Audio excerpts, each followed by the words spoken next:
बिस्मिल्लाहिर्रहमानिर्रहीम।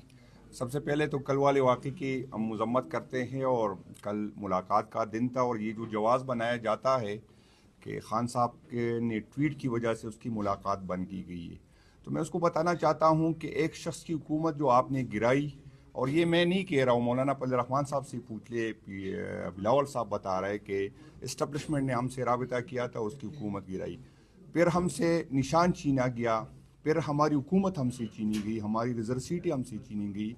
खान साहब को इसी ऐसे एफ.आई.आरों में उसको अंदर बंद किया जिसकी कोई वजूद नहीं है, जिसकी कोई हैसियत नहीं है। फिर ऐसे शख्स के 29 दिन बाद उसकी बहन की मुलाकात करा दी गई है। तो अगर ट्वीट पे किसी को तकलीफ़ है तो अगर गलत है तो गलत है, लेकिन आपको ये एहसास है जो आप लोग हमारे साथ कर रहे, जो उस शख्स के साथ आप कर रहे, जिसकी हुकूमत आपने गिराई, जिस पे आपने इतनी सैकड़ों एफ.आई.आर कटी, उसके हर MNS पे आपने एफ.आई.आर कटी, उसको उसकी जो है सियासी स्पेस नहीं दे रहे।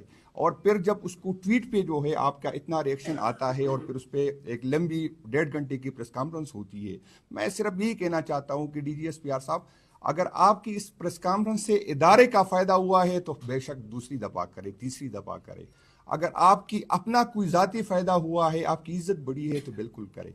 अगर अवाम और इदारे के दरमियान फासले कम हुए तो हमें कोई मसला नहीं है, एक दफ़ा फिर करे।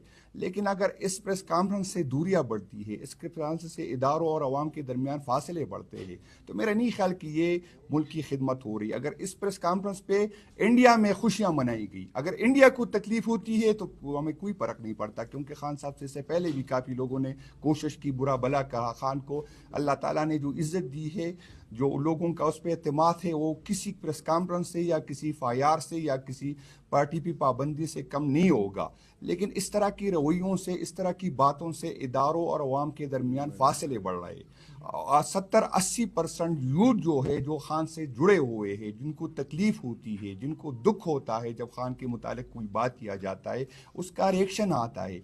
यकीन करें हमें भी दुख होता है, हम भी नहीं चाहते कि इदारों और आवाम के दरमियान फासले हो। लेकिन आप भी, अगर हमारी गलतियां हैं तो आओ बैठते हैं, उसका हल निकालते हैं, उसकी इस्लाह करते हैं। लेकिन ये तो नहीं हो सकता कि आप मेरी गलती की निशानदेही तो करें और अपनी गलतियों को न माने। आप अपने आप को आइन माने, आप कानून माने, आप अपने फैसले में कि आप हर चीज़ का अकल खुल बने, तो इस तरह नहीं हो सकता। आओ बैठते, हल निकालते, आप अपनी गलतियों का इस्लाह करें, हम अपनी गलतियों के इस्लाह करते। ये किसी का फ़ायदे में नहीं है, ये सब के फ़ायदे में है कि मुल्क आगे बढ़े, और मुल्क उस सूरत में आगे बढ़ेगा